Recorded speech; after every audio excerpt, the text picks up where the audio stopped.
young man, there's no need to feel down. I said, young man, pick yourself off the ground. I said, young man, 'cause you're in a new town. There's no need to be unhappy. I am so excited. I have saved one of my favorite movies of all time for the last video of this year's Pride Month. Oh, I can't wait. That movie is 1980s Can't Stop the Music. I'm just, where do I even, starring Steve Guttenberg, Caitlyn Jenner as Bruce Jenner. That's how they list on IMDb. First movie role ever, and it's the story of the Village People. Alright, I'm gonna put my hair up, I'm gonna block his eyebrows. Let's get into it, because you know what? You can't stop the music. Nobody can stop the music.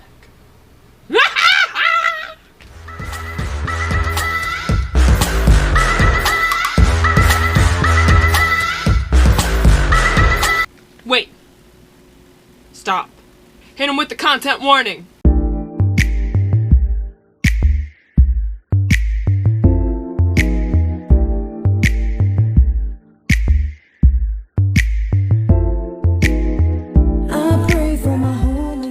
Okay, y'all.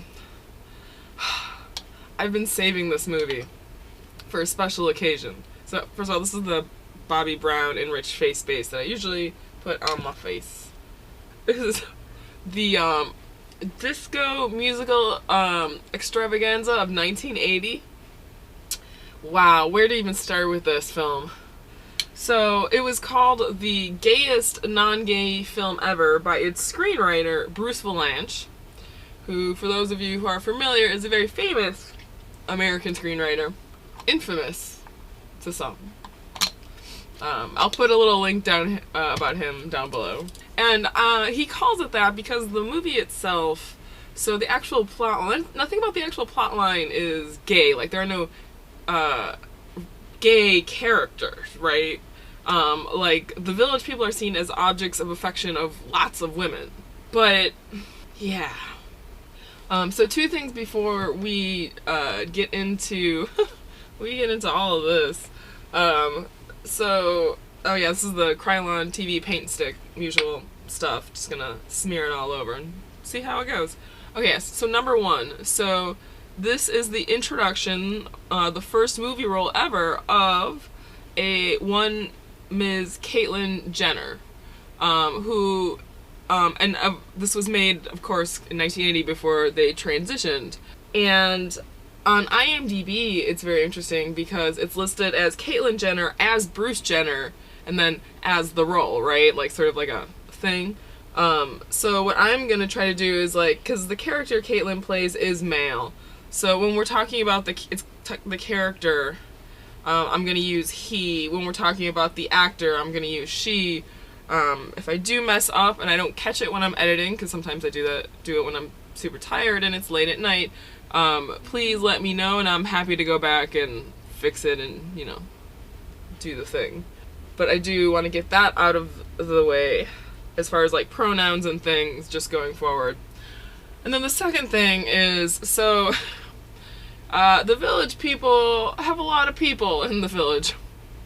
One of these people happens to be wearing a full Native American headdress, as you may notice. Now, I know some people talk about, like, cultural appropriation and stuff, so I did a little bit of research. So all the costumes of the Village People, I think, are the ideas of the actual people of the village. But Felipe Rose his mother is Puerto Rican, and his father is Lakota Sioux, which is where he got the idea for his sort of dress, right? There has been some controversy that some, Lakota Sioux do not appreciate him using a headdress, which is considered, like, only used for, like, very holy occasions. My understanding, if I'm wrong, please let me know, but this is the little bit internet research I did. Do not appreciate it and wish he wouldn't use it that way. His response to that is that he only really wears it when they perform, although he wears it everywhere in this movie, but all of this was afterwards. But yeah, his response to it was essentially he only wears like the full headdress for YMCA, but like there's definitely some let's just say that the rest of the characters don't treat this very respectfully, and it's never, I mean, his character's called the Indian, which maybe in the 70s was fine, but I don't know. I feel like we're better than that now.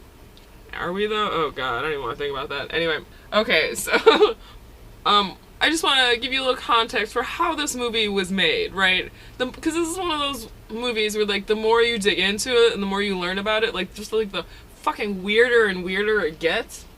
So this movie was conceived because Alan Carr, the producer, who I cannot find out if they are related to Alan or Jimmy Carr, the British comedians. If anybody can help me out on that,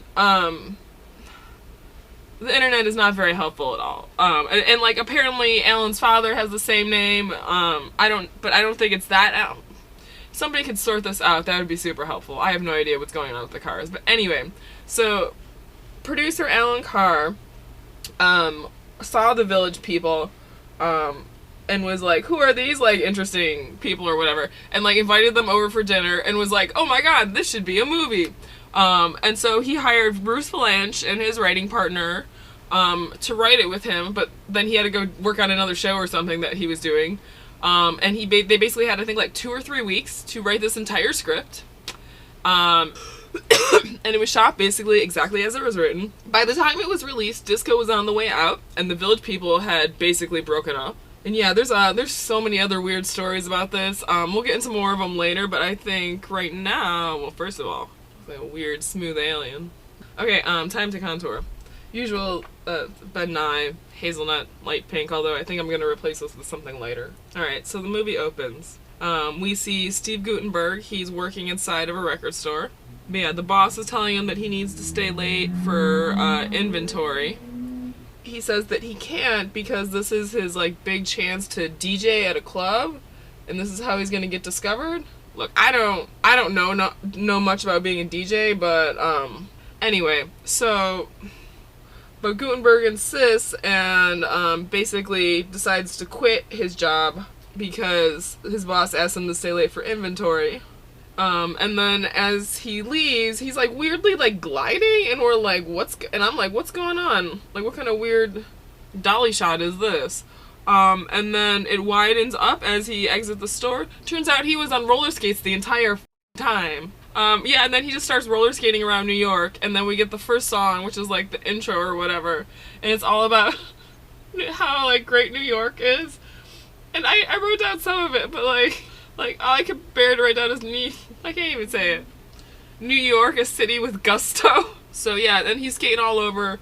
If you know anything about the geography of New York, where he's skating makes absolutely no sense. Oh yeah, he's like skating through Times Square and has all these interactions with people. And I realized, as I'm watching this, I was like, this is a huge budget movie. They literally paid to shut down Times Square to film this. Unbelievable. And then we get the introducing Bruce Jenner, who at the time, but you know, obviously Caitlyn now. And then we see some of the random Village People popping up, and he's skating around. Like the construction worker just like pops out of a manhole, and like I think the Leatherman like rides by on his motorcycle. Oh yeah, and so for the longest time I thought Steve Guttenberg had like this like a giant brick cell phone with him, but it turns out I guess it's like a radio or something. It's very confusing. Oh, and then there's this one bit where he's in New York, by the way, right? And he skates by 3 girls who are in like matching outfits. One's in like roller skate outfits, like shorts and little shirt. One's in red, one's in yellow, one's in blue. And they say the words, one says San, one says Fran, one says Cisco, and they're like out of order, and he like spins them back into order, and they're like, oh my god, thank you, during this whole musical extravaganza. It is, wow. Like I have so many questions, and we're only like 15 seconds in, y'all. Oh, and then we meet Valerie Perrine, who's the I guess, the female lead of this movie. She's a model, and she sees an ad of herself, and she vandalizes it with a mustache, because she's not like other girls, I guess. Her story is very weird in here. At the end, like, Steve Gutenberg just, like, pretty, like, roller skating right into the middle of traffic, like, no big deal, like, what? So the music finally ends. The music finally ends. Can't stop the music, don't worry, it's coming back. It's just paused briefly. But Steve Gutenberg runs up to Valerie Perrine in the park and just, like, grabs her ass to say hello. So that's fun. She thinks it's hilarious, which is great. Okay, and so then he says this thing, which I didn't get at first until I listened to a podcast about this movie. But, like, okay, so Valerie Perrine in this movie is, like, barely 5 feet tall and can't weigh more than, like, 100 pounds. She is a tiny, tiny person. But he comes up and grabs her ass and then says, wow, giving Miss Piggy a run for her money. Which I didn't get at first, and then somebody explained to me that, like, that's a fat joke. And she, like, laughs and then says she's not a model anymore, because I guess she just retired. She can eat whatever she wants. And I'm like, what? I'm just like, so that storyline is very confusing. And you'll see her throughout the movie with, like, lots of food just randomly. Like, it's her thing. I don't know. But you don't see her eating any of it. It's very strange, very strange. Anyway, but yeah, so I guess he's gonna be a guest DJ at a club, which is the reason he quit his job. Anyway, and then we meet Felipe, who I'm not gonna call the Indian because I just don't feel comfortable saying that. So we're gonna say Felipe, by the way, he also has bells on his, like, ankles and stuff, so anytime you hear bells, you know he's around. Apparently he broke into her apartment, to watch TV because his TV is broken, and she's just like, oh, okay, no big deal. Yeah, she is very comfortable with a lot of things that I feel like she should not be comfortable with. Oh my gosh, but then Valerie Perrine, like, she's, like, watering plants. He asks if he can help, and she says that he can do a rain dance. She's not great. Oh boy. Oh boy. In which he does. I don't know if that's better or worse, but whatever. But yes, okay, so I guess, so Steve Gutenberg's deal is, like, he writes music and he wants his music to get heard. So if he's a DJ, he's gonna play his music, and that's, like, his plan, right? Is that how that works? I'm not really a musician. Can somebody... That doesn't sound right to me. Okay, so they're all getting ready, so I guess everyone's going to the club. The name of the club is Saddle Tramps. And I guess Felipe is a waiter there. He gets to wear his full ensemble there. Feathers, bells and all, so I guess that's nice of management. Let's powder. And then we just see Felipe dancing, like, on a bar. And I'm like, is this his job, or is he just, like, taking a break? I don't know. His role is very... Because he just, like, randomly, like, stops to talk with people or to dance on the dance floor, and I'm like, what is your job? I thought you were serving drinks a moment ago. This club looks busy. By the way, there's 100% at least one drag king on that floor. It's a real quick cut, but I saw you. I saw you. And then the Leatherman starts dancing with Val on the dance floor. It's pretty great. Steve Gutenberg finally plays a song. It's called Music is Magic. Felipe dances on the bar in, like, the tiniest shorts. Like, just the tiniest shorts. And then we see the cop. These are all of the village people, by the way.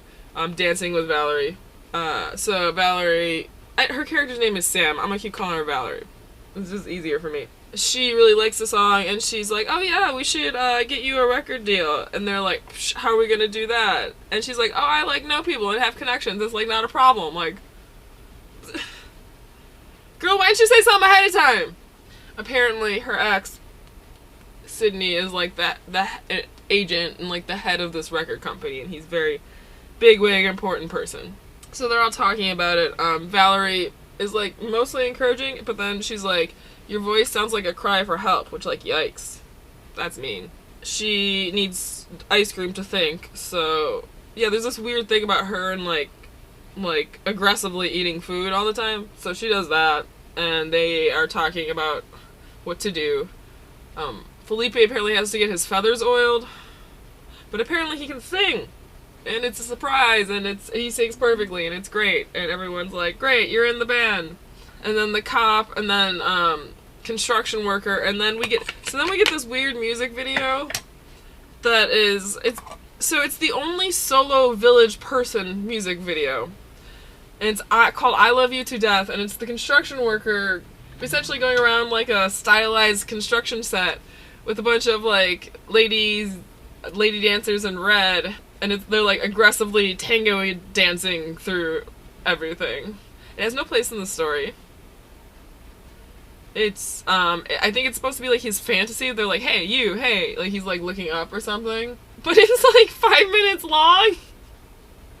I don't know what's going on, man. But yeah, the next day, oh, by the way, so I guess she has an assistant or something, Valerie, named Lulu, who's great, by the way. Her character is pretty great. The actress is hilarious. And then this next scene opens, and like Lulu's coming out of the erotic baker with a bag, and we never find out what she gets. What is this place? What did she get? What's in the box? And then we also see Kaylin's character walking out with a box that, again, we never see what's inside of. In the background, we see an ad for New York Leather Company. Oh, also, Kaylin's character, by the way, at this moment, sees somebody get hit by a car and then runs the other direction, which I think is funny. Pay attention to the news at all. Oh yeah, so this whole time, Valerie's old agent, Sydney, has been trying to get a hold of her and wants her to come back to work, but she's like, no, I'm retired. And so we keep seeing her randomly in the background trying to get a hold of her. Lulu apparently is in love with Felipe, which, so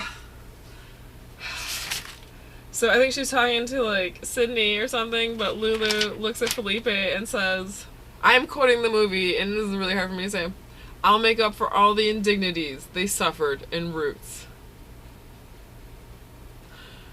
He's Puerto Rican and Native American. That movie is about Africans being forcibly brought over to work as slaves in America. Remember that television series? So confusing. So racist, yet so confusing. But yeah, apparently Kaylin's character is a tax lawyer.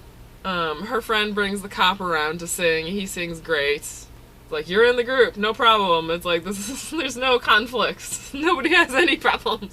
And then they have like a big dinner party. Yeah, so they're gonna have a big dinner party, and everyone's gonna eat before like the singers that they've gathered so far are gonna get up and try to sing, I guess, one of Steve Guttenberg's songs.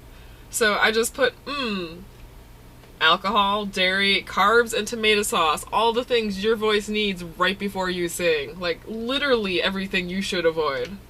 Like, she makes like a lasagna. There's like 40 people there, and she makes one lasagna also, which I can't get with. Sydney, her agent, is sneaking onto the property. I wrote, this is definitely a crime. She gets caught when she gets bit by a cat. So yeah, so then they all start to sing together for the first time. Okay, before we talk about that, I'm gonna let this bake for a little bit, and then we'll dust it off and be back in a second. So normally I do eyes and then the rest of it, but I'm gonna do something kind of different up here. I'm gonna do like my face contouring, then eye stuff, and then lips. So I'm just use a straight up Sephora Pro contour palette. Maybe like the darkest shade was groundbreaking.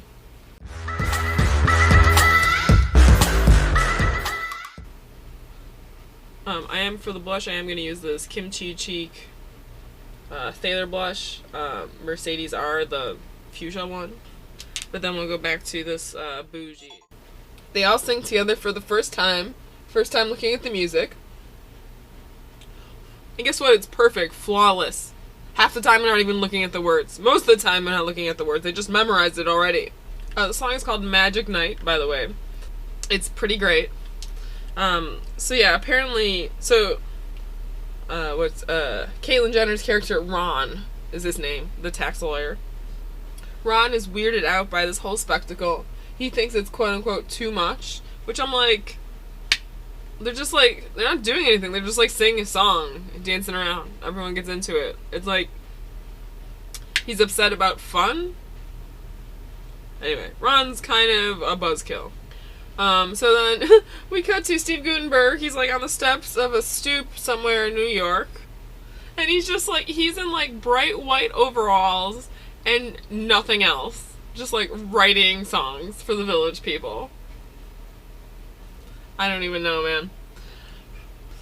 Let's get some of the, So I'm hoping to do like some sort of like rainbow thing over my face. God willing. So what is this? This is like random paint I got on Amazon.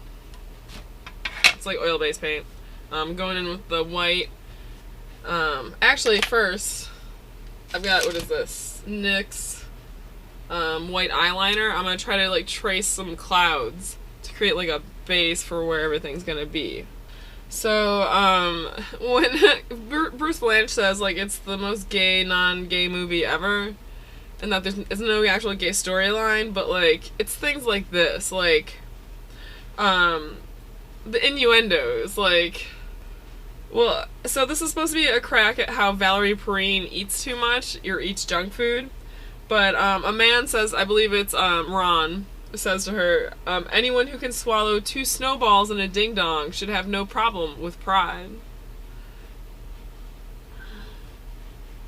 So Sam is the character's name for Valerie Perrine. And she goes to beg for her Agent X for a record deal for the village people. He has multiple phones. He's also called the Touch Tone Kid because it's 1980 and they're all touch tone phones. And it's a running gag that wherever he is, he's always like answering phones, and they are always for him, which is anyway. But like, so that's him. Alright, hold on. Yeah, sorry. I might have to like do this while I'm not talking for a sec, so there might be a little fast forward. We'll see. This is just to create like a rough outline, and then I'm gonna paint with a little more, hopefully, precision. Alright, so at one point, Valerie Perrine's making lasagna again. She really loves making food. It's like a running theme with her.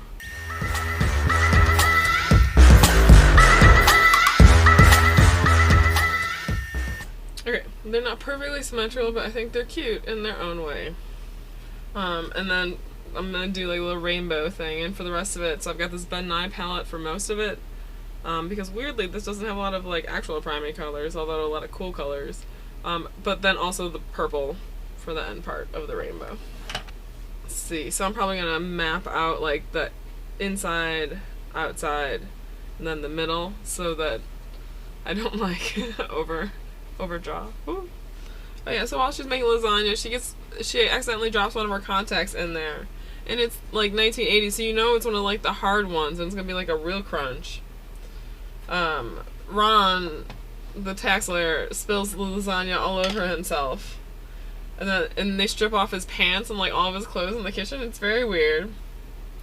And then he offers his office for the village people to record in. Oh yeah, and then Valerie Perrine and Ron kiss. And it's fine, but like, I really don't like Ron's character at all. I feel like she could do a lot better, but I don't know. Anyway. Alright, so the inside color is purple, and I think maybe let's map that out a little bit.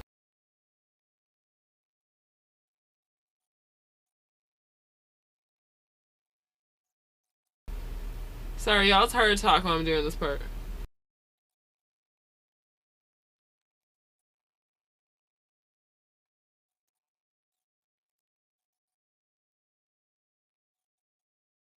But yeah, and so they go also, oh yeah, so they all, besides making out, they also like, do it. We don't see that part, but it's alluded to. But yeah, they go into her bedroom and it's all peach. And they make some sort of weird illusion that like, I can only imagine is to like butt sex. Cause he says, it's the 80s, baby, you're gonna be doing a lot of things you've never done before. Which I find alarming. But anyway. So yeah, so that happens. I'm disappointed in her because, I mean, he kind of redeems himself later, but like, I don't know. Right now, not so much. Okay, so anyway, so they're holding auditions in Bruce Jenner's office, law office. Like, that's a good idea. For the village, for well, they don't call them the Village People yet, but for this new musical group, and it's like literally everybody but singers. Like there's almost an entire circus in there. Like there's stilt walkers, jugglers, people on like one of those like teeterboard things, freak acts. There's ventriloquists. Like I thought this was a singing group. Like I don't know what's going on, man. It's crazy. There's a lot happening in this room. Oh yeah, and the Leatherman straight up pulls up in a motorcycle. That's great. And then Ron's mom and dad show up to the office. I guess maybe his dad owns the firm or something. But they highly disapprove of everything that's going on in here, of course. And somebody asked, they're like, what's up with these people? Why are they so weird? And they're like, oh, they're from the village. And everyone just goes, oh. And it's just, like, you want to talk about, like, queer coding. This is I feel like this movie is almost sort of the height of it in some ways. Okay, you guys, I'm not gonna lie, I can't apply this and talk. So I'm just gonna go ahead and do that. And then we'll come back and I'm gonna put you on fast forward. Yeah, cool. Thank you, y'all.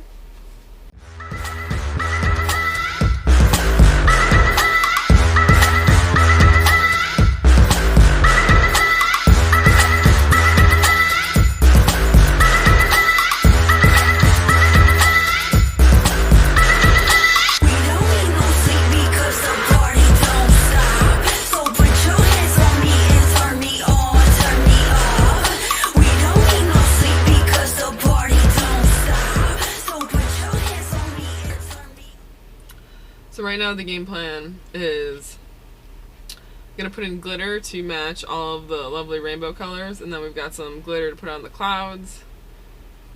Yeah, and then lip stuff. I'm just gonna be putting on a little bit of like eyelash glue, honestly.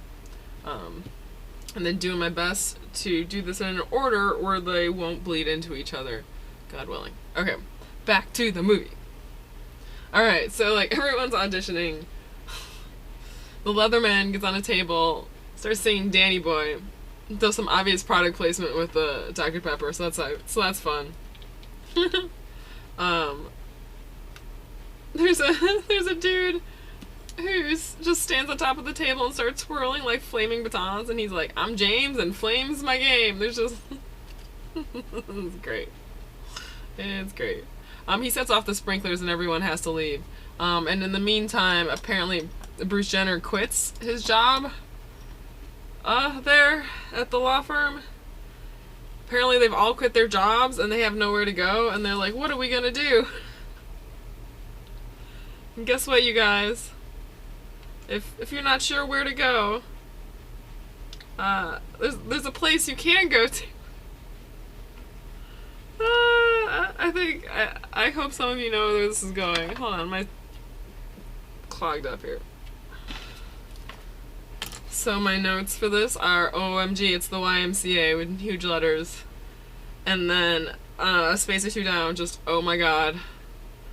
I'm gonna include some little clips here that you may see popping up on the side while I put on some of this. So I'm gonna start in the middle, I think, with yellow, which is the lightest and the easiest to kind of go over. It's so many nearly nude men in tiny, tiny shorts. I mean, engaging in a lot of sports. Like, there's so many different kinds of sports going on, you guys. Like, I know there's a lot to do with the YMCA, but, like, this is excessive. Like, there's, like, I wrote some of this down. Oh, there's a karate match right next to some dude, like, doing flips on a pommel horse. 'Cause why not? There's a dance troupe breaking it down right next to a volleyball match, so that doesn't seem safe. Oh yeah, so there's definitely dicks in this movie. There's like one of the first scenes in the YMCA, we open on a shower scene, and those men are very much naked. This movie is rated PG, and there are dicks in this movie. Ooh wee! There is a lot to see and do at the YMCA, apparently. Oh my. And then we see Caitlyn slam dunking a basketball, which is like cool, but I didn't know they were that kind of athlete. I thought they were like they ran or something, right? Like track star. They record the song Liberation, and the Touch Tone Kid is there. gives it a no.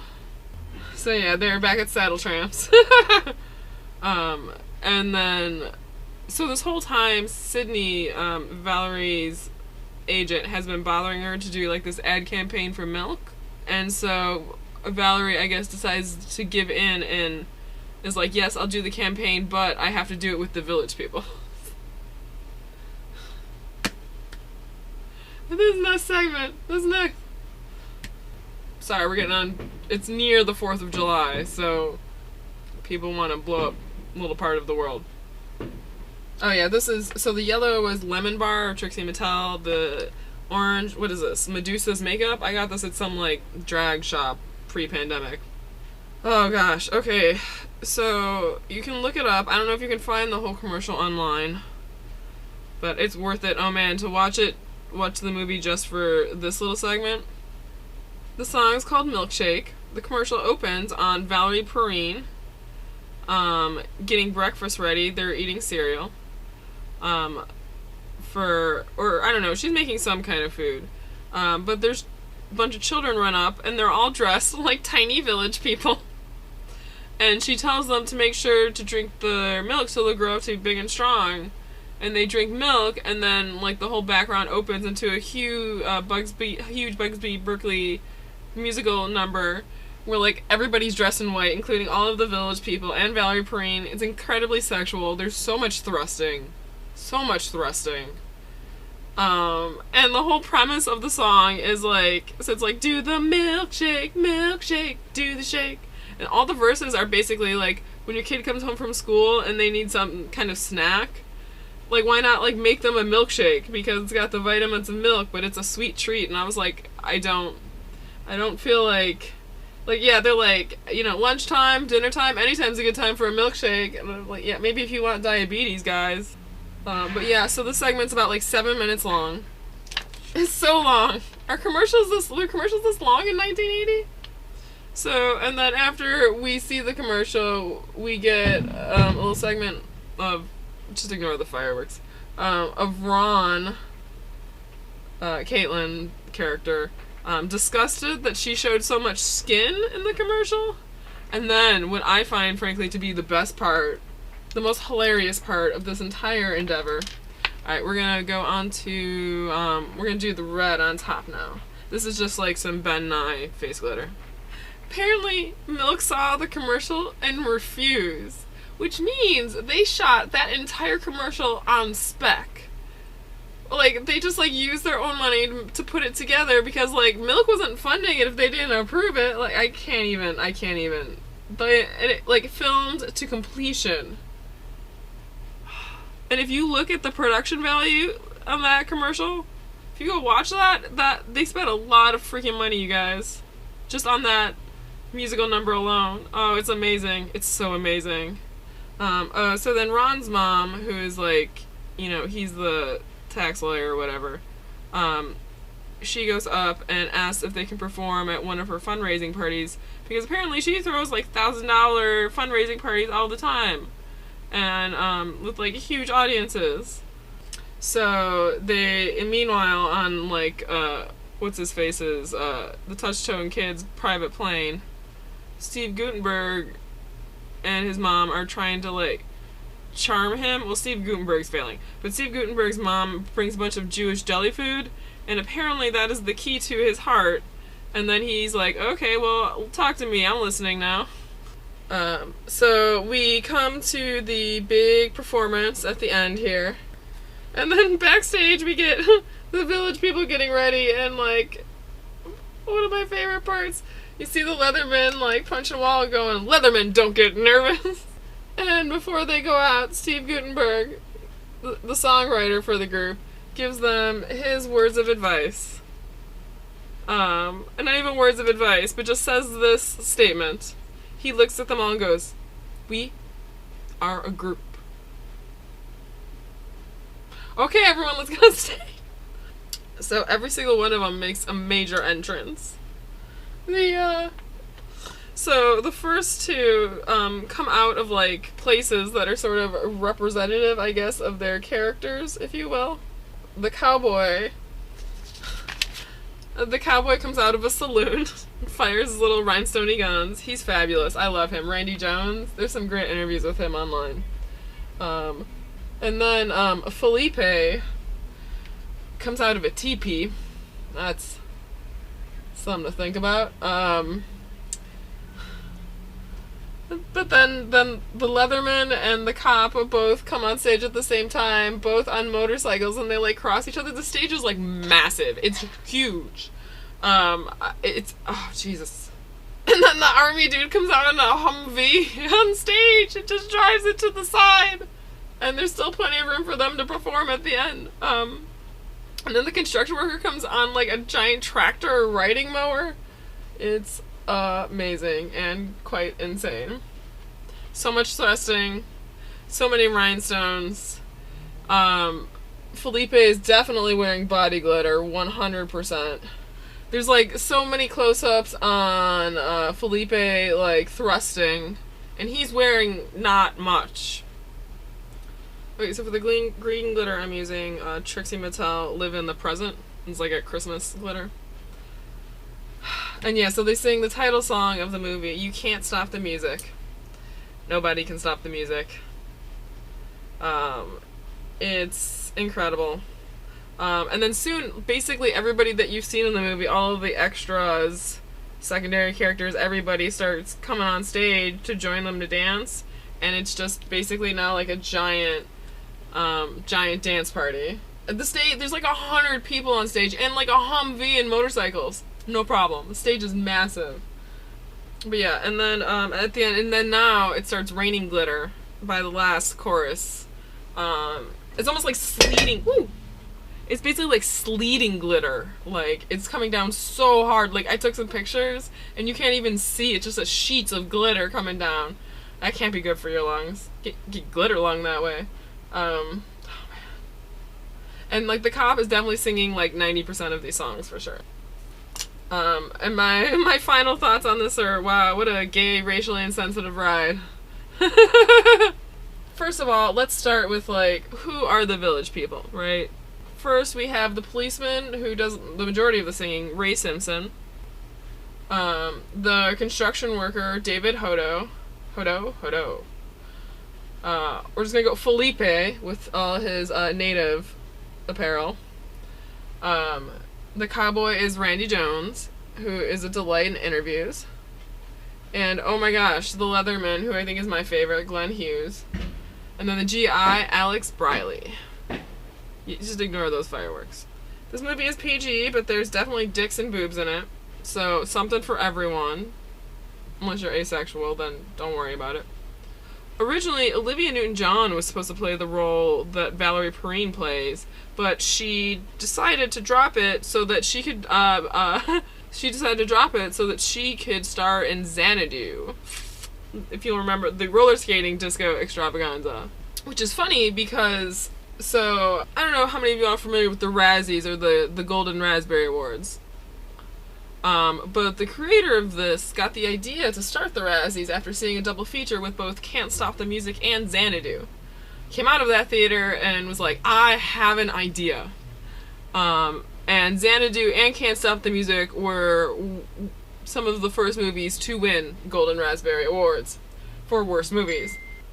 But yeah, okay, also during this movie, so at the same time this movie was made, the movie Cruising was made, which is a very rated R movie about a serial killer who targets gay men.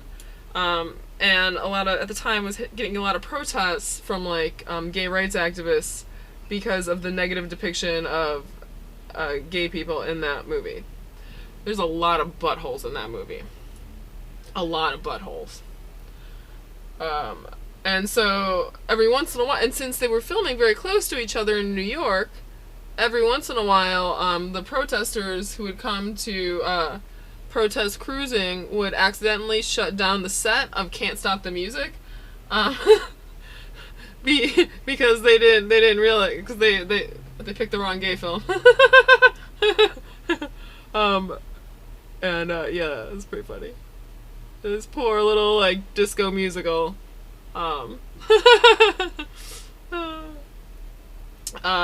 So apparently also the director hated Valerie Perrine. So much so that at a certain point they just refused to be on set with her. Which, if you'll notice, is a problem because she is the main actress and is in literally every scene, almost, of the movie. So apparently the DP did a lot of the directing, I guess, while Valerie was shooting her scenes.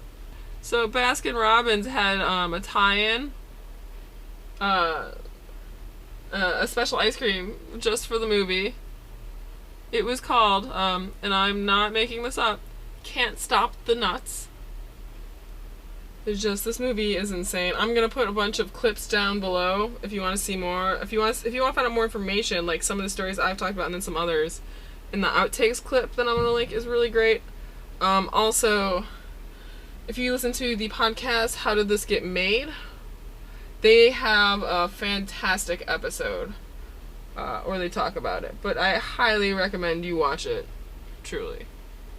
So I'm gonna need to finish this on fast forward. Because I ran out of things to say. I didn't think that was going to happen, actually. But I still got some glitter to put on. So, what do I got left? I've got some more Ben Nye, just like regular eye glitter, and then some Ben Nye purple glitter to finish that off. And then this is just like some weird chunky body glitter that I'm going to put in the clouds. And then I'll come back and check in with you for eye stuff.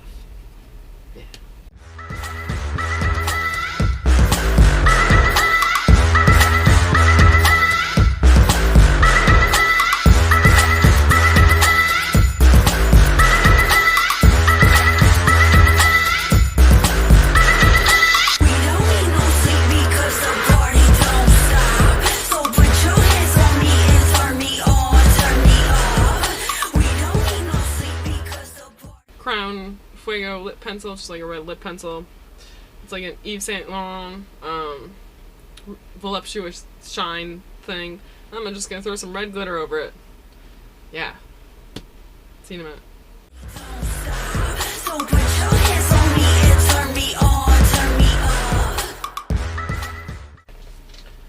Oh hey. Woo! This wig don't want to stay on, so this is real big, guys. Oh god, I don't know if I can get it all in. Okay, so let's make this quick. So I'm gonna give this 4 out of 5 glitter showers. Gonna knock off that one because there's some weird racism in it. But yeah, this movie is amazing. If you love glitter, you're gonna love this movie. I feel ready to head to a pride parade. However, my city's not having one for several months, so I guess I'm just gonna go to the grocery store. I feel very glittery. Oh no, stay on my head. Alright, anyway, friends, I'm gonna find a better way to secure this massive wig. And in the meantime, thank you all for watching. I hope you enjoyed it. Have a good night, good evening, good morning, wherever you are. And yeah, thank you for joining me for all these Pride movies. Woo! Bye. You can't stop the music, friends.